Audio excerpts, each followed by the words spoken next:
Hola. Hola, Hola, Colombia. hola Nigel.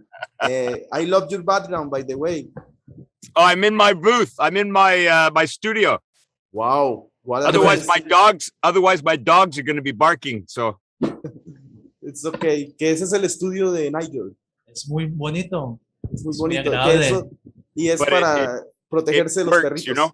I explained to you, Andres, during lockdown in the United Kingdom, you couldn't work. You couldn't go anywhere. So I built this, and I've been working for the last almost a year and a half doing everything from video games to commercials to voiceovers for nature programs, things like that. I just did a trailer for the new film that was just released called The Last Duel. Yes, and with Affleck and anyway, you explain. Yes, no. In fact, I'm going to explain, and I'm gonna ask John if I can do the first question, because yes, The Last Duel with Ridley Scott, but I will translate. John, quiero que me des la oportunidad de hacer la primera pregunta porque Nigel está diciendo que el estudio es porque en el Reino Unido, al llegar la pandemia, todo, absolutamente todo colapsó. Creo que eso ya lo habíamos hablado con otras personas. Entonces, gracias a eso, él está haciendo su trabajo en voz en off en videojuegos, e incluso un dato aquí, exclusivo para el canal. La voz del tráiler de The Last Duel de Ridley Scott es Nigel. Genial. Entonces, déjame hacer la primera pregunta. It was just released on the 15th, so just a few days ago. So it's a very, very interesting film. And I'm gonna do the first question. John, allow me. I was watching your IMDb and I saw that you had worked in the voiceover of great like AAA video games. You know that the video game industry is now bigger than life, and you appear on Dying Light, on Horizon New Dawn. Tell us more about this aspect of your career, because now the video games are super expensive, super big. So tell us. I started off as a classical actor. I started many, many years ago. I'm 71 years old in October. So 1 month, I'll be 71. Wow. I was born in 1950, and I started in this industry when I was 16 in 1966 in California, in the United States. And for some reason, I was doing that and doing this. And if you're an actor, you do all sorts of things just to pay the bills. And as I got older and moved I lived in Singapore, I lived in Brazil, eu falo português. And so I was moving all around the world and just discovering life and people. And as I got older, people started listening to my voice. And one day I was in Ireland, maybe 10 years ago, doing a commercial. And the producers were listening to me talk, and they said, could you read this for us, please?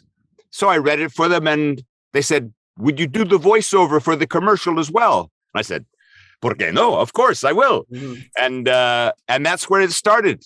And then one day I got a phone call from a gentleman in London who does all of the casting and the voiceover work, and said, we have this very exciting video game coming out of the Netherlands, out of Holland, in Amsterdam, Guerrilla. And they want you to play a character in this video game called Horizon Zero Dawn. And so I said, okay, why not? And so I did it, and it became I played Uthred, this sort of a samurai Japanese kind of character that helps annoy the young girl, the hero, the heroine in this series. Now there's 3 of them, and there's a new one coming out very soon, which I'm not allowed to say anything about. And so that's all very exciting. So you go ahead and translate so John understands what I'm saying. It will be an honor because I asked for John to do that question. Thank you. Bueno, John, acá esta respuesta la vas a amar. Resulta que, y será perfecto para que después hagas otra pregunta, porque resulta que él comenzó en la industria del cine a los 16 años. Hágame el favor. Wow. Resulta que, y aún así, él, bueno, él dice que gracias a esta industria, pues él ha tenido la oportunidad de viajar, de hecho ha ido a Brasil, y tiene 71 años, ¿no? Va a cumplir 71 años, que no me las creo, porque Tampoco. está como decimos acá, como un roble. Resulta que hace poco, hace 10, muy poco, resulta que por todo lo ocurrido pues con la pandemia, pero hablemos menos como 3 4 años, resulta que una persona lo oyó y dijo, tienes una voz perfecta, te vamos a presentar a alguien. Él no sabía que era el encargado de los castings para la compañía holandesa que creó Horizon New Dawn, pero hay que tener en cuenta que Horizon en ese momento era como una apuesta grandísima que se estaba haciendo, porque pues tú sabes muy bien que es una nueva franquicia, ¿no? Nada, resulta que hizo el personaje de Utit. Utit, sabes muy bien que es el samurái. Explotó esto. Tú sabes muy bien por toda la cuestión de la heroína y todo eso. De aquí otra exclusiva. Hola, Leo. Otra exclusiva para este canal. Se viene la tercera entrega de Horizon New Dawn. No se puede decir nada. Oh, genial. Dice Uy. que no está permitido que lo diga. Entonces te daré, tú mira, si pasas tú con la pregunta, creo, o dejamos a Leo que nos hable de ya sabes qué película. No, yo creo No, que tú. yo creo que le doy el permiso a Leo para que comience sobre una película que tanto nos gusta a todos y más a él. Voy a darte la introducción para contarte por qué estás acá. Nigel, Sí. we got a special guest. He's Leonardo Leo. He really wanted to be here because he enjoyed one. Oh no, we let him talk because he really enjoyed one of your movies that we consider is a cult classic. Go ahead, Leo. Which one is that one? Leo, you will know. Leo. Beyond. I got to turn up my monitor just a second. Okay. Yeah, go ahead. The Beyond. The Beyond. Okay. The Beyond. Yeah. That was with that very unusual though, because it's almost presented as though it's a documentary, like it's. Yes. And the guy who developed it, who used to be, and he still does used to be a major computer compositor for like the big, like Batman and Pirates of the Caribbean, Okay. Hans Dural, and just an incredible guy that just is just a creative. And he asked me, you want to do this? And I said, well, yeah, what is it about? Said, well, we're going to interview you. You're like the head of the United States Space Agency, and we find this anomaly in space, and we want to send astronauts through to find out what it is, but their body, they can't function. But we can't send a machine because it doesn't have the empathetic ability to reason and to feel.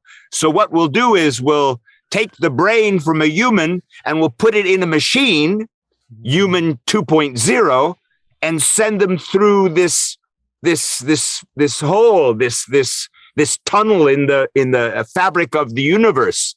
And anyway, so that's the way it is. You know, it's a great film, The Beyond. I think it's still on Netflix now, and maybe Amazon Prime, maybe, I think. I think it's on Amazon Prime because in Netflix, Latin America, I know, I will ask John, Leo, when he saw that movie. But Leo, if you want to do a question about it, go ahead.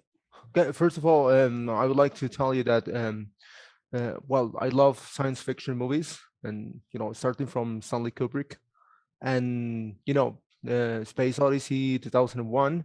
Sure. But I've seen, where I watched like several movies that are just great and awesome, and for me the visual effects are truly awesome. They're all done. They're all done by this one guy. We shot with a black, with hardly anything, and it was and he just sat at his little computer and from the heart told the story, which is what this whole industry is about. It's just about storytelling. You explain to John what I'm saying, please, that it used to be many hundreds of years ago, the tribes would sit around the campfire and tell the stories, the history of the tribe, the stories, the fantasies, the myths, the beliefs. And we don't have the campfires anymore. So we have the televisions and we have the computers, we have our phones, and that's how we tell the stories. So which is very humbling.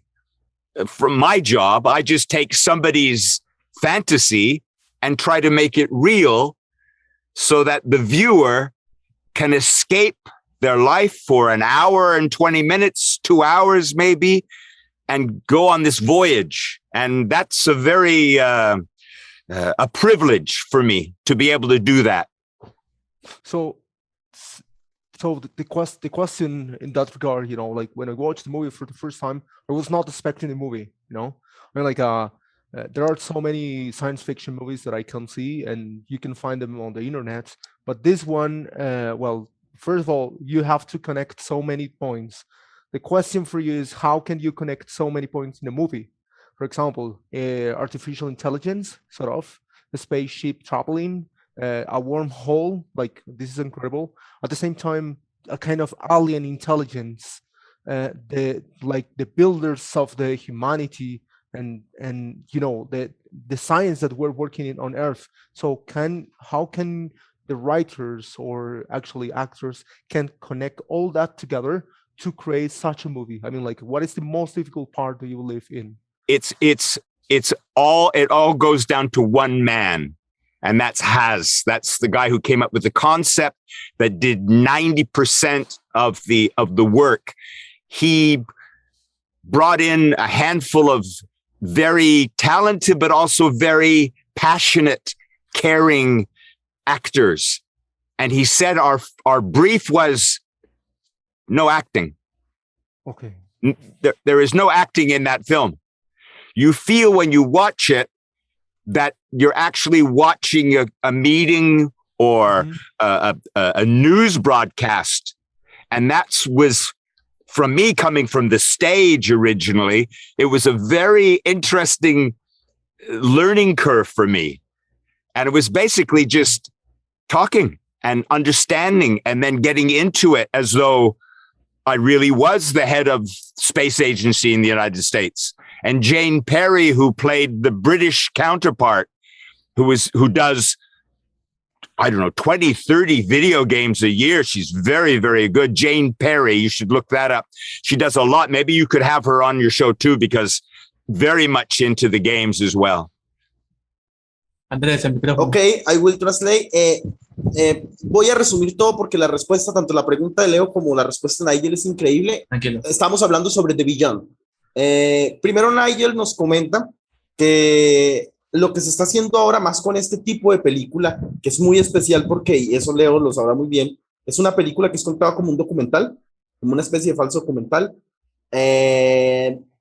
Dice que esa es una nueva forma de acercarnos a como lo que se hacía en los tiempos antiguos, cuando la gente se acercaba a las fogatas y contaba las historias. Dice que ahora pues tenemos las pantallas, los celulares y todo. Dice que eso para él es muy humilde, o sea, como seguir usando los medios para continuar con el arte de contar historias. ¿Qué es lo increíble de The Beyond? Bueno, dice que todo esto proviene de la mente de Hasrat Bull. Dice que Hasrat Bull, si tú lees el IMDb, el tipo ha trabajado en efectos para películas como Hellboy, como The Dark Knight, solo para decirte, e incluso en videojuegos.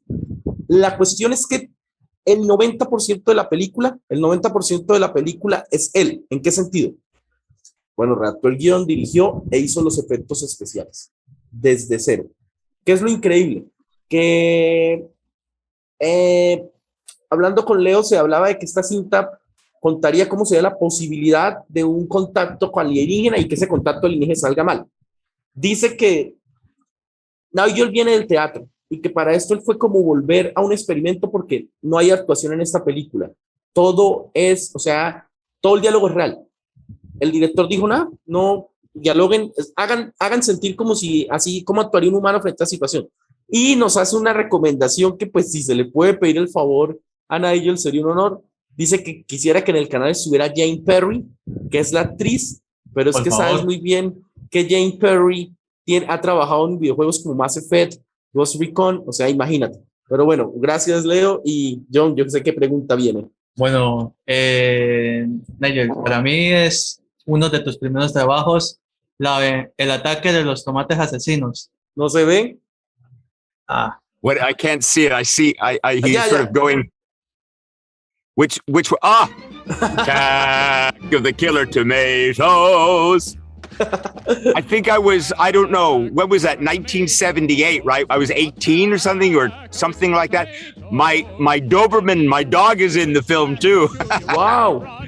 And I did another film after that one called Sour Grapes. Same guy. Now this guy, John Castro was his name, the director, the writer, became a senator in politics in California. So that's an interesting little bit of trivia for you, Andre, to explain that. Yes, John, acá creo que se nos adelantó, pero es buenísimo, sí, porque dice que hay que recordar cuándo salió este clásico. 78.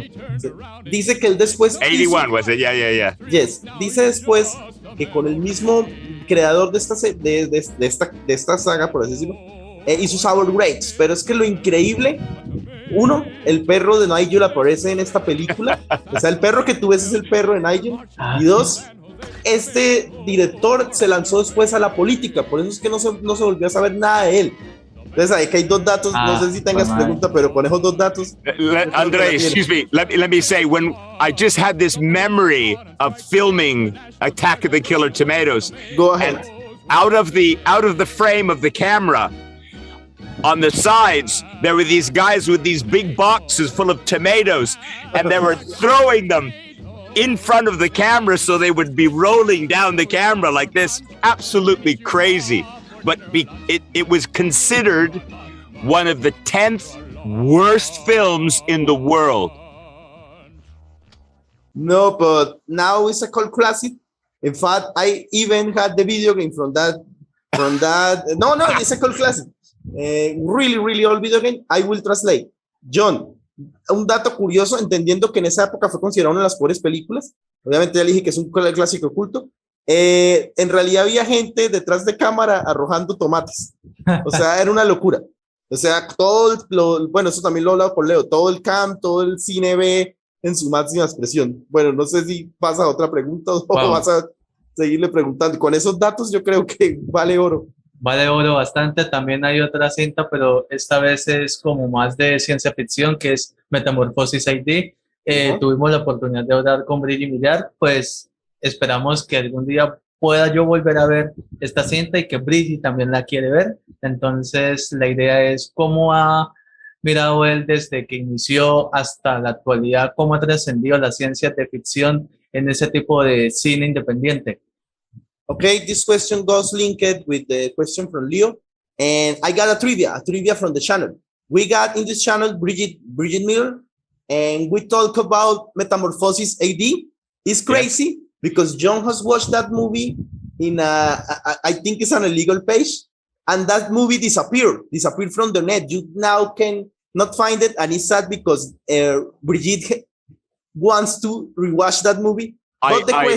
He asked me if I could, or somebody asked me if I could contact the director, and I actually wrote him an email saying, could he please give me a link, or at least maybe make contact with John and he could be on the show, or at least something. And I haven't heard back from him. So tell John I did do as I said I was going to do. I did contact, or at least wrote the email to him, but he must be, I don't know, off someplace in some other cyberspace something, or I'm not sure. And but that was another creative like Has. This guy does it all himself in his bedroom. You know, real storytelling, you know? You don't have to have a budget of $300 million to do something that has value, you know? Yes, and I will tell John, and John will flip out. You asked the question. I didn't make the question, but you answered it with that, and I know he will be pleased. John, no necesité preguntarle porque creo que esta respuesta vale oro, porque no solo responde lo que tú preguntas, pues adivina. Nigel le escribió al director, estoy buscando el nombre, porque le dijo, oye, yo deseo, o sea, en realidad, tener una copia o un link para ver esta cinta, porque si es verdad, esa cinta desapareció de la red dice que, y esto responde a tu pregunta de la evolución, dice que este director lo hizo todo desde su habitación, todo, absolutamente todo, y él siento que la evolución del sci-fi, según nos lo explica Nigel, es que tú puedes realizarlo con cualquier elemento, o sea, ya no se necesita, digamos, pues como estos grandes estudios y eso, o hacer a sci-fi desde tu casa. ¿Cuál es el dato increíble? Y espero se dé, pero es que yo sé que si se da te desmayas. Nigel, pues vamos a ver, espero Leo me ayude o no. Yo no sé si que tú lo contactes o que Nigel lo contacte, pero sí desearía ver en el canal a Paul Ben Beaumont, y yo sé que si tú tienes acá a Paul Ben Beaumont te mueres, porque yo sé que tú disfrutaste. Yeah, I told John that it will be amazing to have Paul Ben Beaumont and of course Beatrice from the Beyond in the channel. I will tell John I'll follow through it again. I'm sure Paul's very busy. I've done 2 films with him, and one is a little bit more modern. But he's just one of these guerrilla filmmakers, you know, that gets a couple of people. And I know there's one lady, I think it's his partner, but also helps with the production of the films. And I always say yes to everything. You know, people contact me and say, will you do something? Like you guys, you know, my agent said, you probably don't want to do it. I said, I like to talk to people. Why not? You know, so I said, I'll take care of it. So I wrote back to John and say, of course, well, I'd love to speak with you. I love Colombia. I was in Cartagena once in 1986. Wow. No, thank you so much. I will thank you in behalf of John. I will translate. Of course. John, I wish I could speak Spanish because I'm missing so much in the personality and everything, you know, so my apologies. No hay problema, no, don't worry. John dice que intentará contactarse con el director. Hay que entender que también es un tándem, ¿no? Porque el director creo que trabajas con, no sé si la esposa, pero con otra mujer, o sea, es como un equipo ahí interesante. Dice que Nigel le dice sí a todo, que incluso el manager le dijo, pero ¿por qué? Un ejemplo, aquí nos dice algo que es muy hermoso y yo creo que una forma para que tú le agradezcas. El manager le dijo, pero ¿por qué le vas a decir sí a este canal? Dijo, ¿y por qué no? Yo amo Colombia. Yo estuve en el 86. Acá hay un dato hermoso. La película que él dice, Sour Grey, es la que después conocimos acá como La Hora Feliz. Es esa, del mismo director. Y le voy a preguntar, what is the other movie that you made with Paul? Oh, gosh. I have to look it up. I'll send John. What I also want to send John is I'm going to get a digital copy of the one sheet of Attack of the Killer Tomatoes and print it out and sign it and take a photograph of it and then send a digi copy to John if he likes it that much. Oh my God. John, ahí es que te va a enviar. Dime. Te envidio, pero te lo mereces. Maybe don't tell him. I do it as a surprise, okay? Okay. No, me dijo que no te dijera. Oh. Menos mal no sabes inglés. Okay, pero Leo ya lo sabe. Everybody else will know except for John. Yes. John, ¿tienes otra pregunta o hago yo la mía? Hago mi última porque le dejo chance a ustedes. Hay una película que se llama A Killer Next Door, que hace de John Wesley. Esta película trata sobre los temas de tensión hacia desconocidos que intentan usurpar la tranquilidad de la familia. ¿Crees que esa película puede ayudar a muchas vidas? Do you think that not only your role, but the movie A Killer Next Door can help so many people who watch it because it deals with the subject of sorry if I repeat, dealing with kidnapping, dealing with families that got. Which I'm sorry, Andre. What was the film again? A Killer Next Door. Oh, A Killer Next Door. Yes, I filmed that in Wales, in Cardiff, and it was it's again one of those, we call them docudramas, you know, where it's sort of almost like something. The character that I played was a real character that had one of these America's Most Wanted, and it was an actual television program where it's almost like FBI Most Wanted. And he did a show every week where there was a real person, a real killer, and they couldn't find him. And so he went on his television program and he showed the picture to the American public. And then one day somebody said, "Oh, wait a second. I think I saw this guy on television." He calls the police and the police go and get him. So that's the character that I played. But the John Wesley character, the gentleman, that the actor, I'm going to do another film with him next year in February. It's really interesting to do a sort of a real life dramatization of something. The other film that I did with the same director was one of the Robert the Doll franchises. And this was also, and he did a lot of those. I think he's done about 15 different films, and he makes them, they go directly to DVD. But they're very entertaining. I like these films. Of course, it's great to do the big franchises, Mission Impossible and all of the other ones. But these smaller independents, you have much more engagement with the end product, Okay, we'll translate. I was talking to John that this will be the link for my next question, but I will translate. John, aquí hay algo increíble porque sé muy bien que tú haces bien la tarea y tú viste esa película y creo que la disfrutaste, ¿no? Es basada en un personaje real, pero ¿sabes qué es lo increíble? Hay dos datos buenísimos. Este personaje en la vida real, y sabes muy bien que esa película es un docudrama, ¿no? Casi incluso como de Beyond, solo que es de otro género, acá el crimen. Dice que era, y aquí pues ya sabes, Leo, si yo traduzco mal me dices, era una persona que trabajaba en televisión identificando, de hecho, John Wesley era uno de los criminales más buscados, de hecho. Era una persona que se encargaba en televisión de como que identificar asesinos, casi como Dexter. Cuando es que una persona en televisión lo ve y dice, pero vengan, ese que está en televisión es el asesino. ¿Qué sucede? Se viene otra producción, no sabremos con quién, donde interpreta el mismo personaje.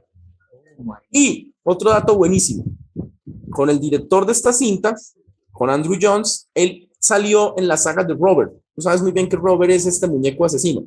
Dice que le gusta mucho salir en este tipo de películas que van así directo a DVDs, porque siente que pues, son muy creativas y son muy entretenidas, pero dice que también disfruta las grandes franquicias. Déjame hacer la pregunta. Been working on the two biggest franchises from spy movies, as 007, Spectre, Rogue Nation. Rogue Nation, of course, Rogue Nation. Sorry. That's okay. What is the vision that you got now from the secret societies? Because you play in both.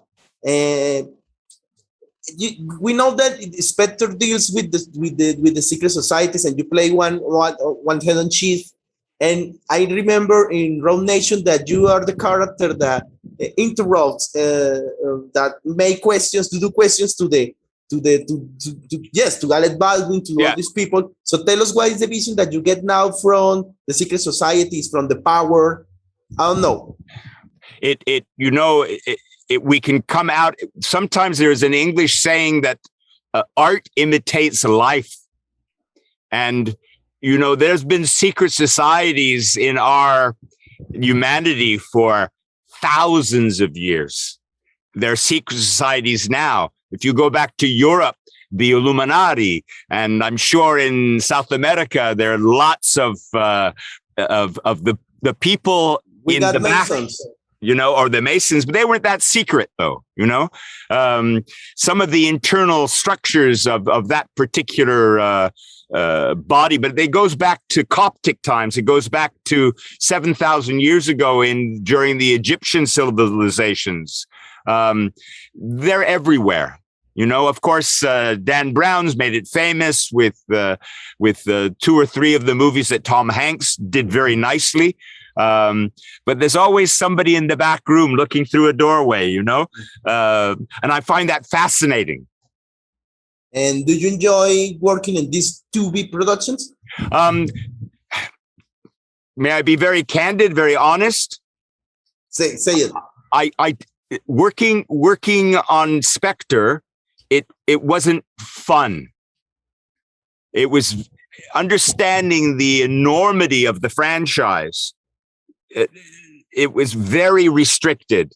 You weren't allowed to do anything.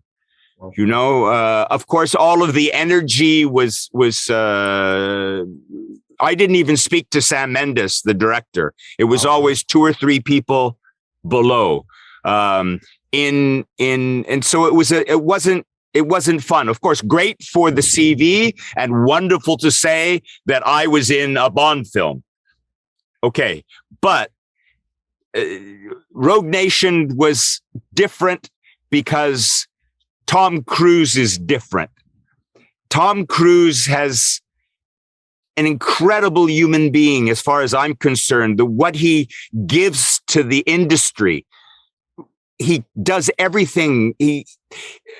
I remember when they had the screening, the opening for Rogue Nation in Vienna. I was away doing another project in Italy, and I received an invitation saying that special for the people that couldn't go to the opening in Vienna. In London, they were going to have a special cast and crew, it's called. And so we went into London. There was a group of us. We went into this little cinema, and you walk in, and on every one of the seats was a big thing of popcorn, and it was going to show the film because we didn't have a chance to see the final edit. And in walks Tom Cruise and Chris McQuarrie, the director. Yes. And he stood up on the stage in simple t-shirt and a pair of jeans and said that he has been in the industry for 40 years and that he could not do what he does without us, the people sitting in the audience. And that touched me so much. You know, it was such a humble man that I would stop a bullet for him. You know, and that's why he produces such good stuff. Now, I don't care about his religious or his history or any of this other stuff, but the guy is, as far as I'm concerned, he's one of the rocks of the film industry now. And we know that he's so committed to say the industry because he keep rolling even with the COVID. He made to the people to respect all the rules, but keep going. I will translate because time is running out. Of course. But man, glad and beautiful and honest answer. Thank you. John, una respuesta dura y honesta. Bueno, sobre las sociedades secretas, él dice que sí, que no voy a entrar tanto en eso. Dice que sabe muy bien que pues con los masones, los Illuminati, que hay algo más, y que estas películas hablan de que el arte imita la vida. ¿Qué es lo importante acá? Y él nos pidió el permiso, ¿no? Yo le pregunté si disfrutó haciendo estas grandes producciones. Dice que en 007 pues fue bueno para su hoja de vida, pero que eran muy estrictos en el set. Aquí voy a decir nombre, Sam Mendes no permitía que nadie hablara con él, y siempre eran 2 o 3 personas vigilando todo, pero en Misión Imposible dice que Tom Cruise es un ser humano increíble y Christopher McQuarrie, el director, dice que cuando él no pudo ver la película, cuando se estrenó, la vio en el reestreno en Viena, si no me equivoco, y o Venecia, no sé. Resulta que Tom Cruise vestido así de jeans y así todo descomplicado, le dijo al público que no podemos hacer estas películas sin gente como ustedes. Y dice que a Nigel eso le pareció algo muy noble, que no le importa incluso pues lo que se ha dicho de Tom Cruise, y él dice que le pararía una bala por Tom. No me imagino eso en una trama después de un Mission Impossible, no de que sea más. Nigel, we got the final 5 minutes. The camera is yours. If you wanna give us your social media, a hi to Colombia, and what's coming next, go ahead. The camera is yours. Talk to the people who really loves your work. As Leo really loves the Beyond, and he told me I need to talk to Nigel, but because Legend. This movie. Well, we can keep going. You know, I'm not going anywhere. We go get a bocadillo sandwich or something, and we can talk. I wish I was with you guys. It's what's really nice is other people that are passionate about the industry. You know, your job, what you do to represent your fans and have your blog and have your interviews with people from all over the world is just as important as the person who's making the movie. It's all connected. You know, it's about getting the juice going, getting the passion going for not the industry, but the art, the craft of storytelling. You know, we can do this with our iPhones. I remember the first little film that I ever made. I had a JVC movie maker, you know, it was like this big, and I'm carrying it around, and I got an old skateboard and I put it on it, and I thought I was doing this tracking shot, you know, and it was bouncing like this, like crazy. Now we've got these, you know, 5 terapixel phones now that are beautiful, 5K definition, and I mean, nuts. You know, so if you want to make a film, go and make a film. Don't wait for the big stuff, you know. Go out there and do a little storyboard and talk to your friends and what's passionate about, what story do you want to tell? And it doesn't have to be monsters or sci-fi. You know, it can just be talking to your grandmother, or playing with your child in the park. I mean, this is human interest. This is telling a story. And people that say, oh, I want to do that, I want to do that, do it. And today, not for 5 years from now or 1 year from now when you're taller or you're shorter or your hair is different. No, now. And it's so important to be able to now look at what we can do. We can have our own website. Look at my YouTube channel, you know, and you can put up whatever you want. Look, Jhon does what you guys do. I applaud it. Bravo. And you should keep doing it, everybody. So that's my 5 minutes.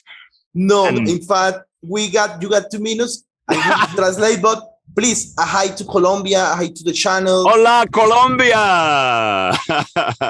And thank you very much. Muchas gracias, Jhon, for allowing me here. It's a pleasure for me. And anytime you want this old American to come back on, please, you call me. Your social media, so people can follow you? My social media, I think Jhon put it on, but it's at Nigel Barber Act, which is my Instagram and my Twitter. And my nigel.barber.london on my Facebook. And I have all my stuff is open for everybody. So there's no restrictions. Just come on and follow me and have a chat. We can talk about, I'm very good about that. I don't know what I got, 100,000 or something here or there, but I try to put things up, but I never put up what food I had.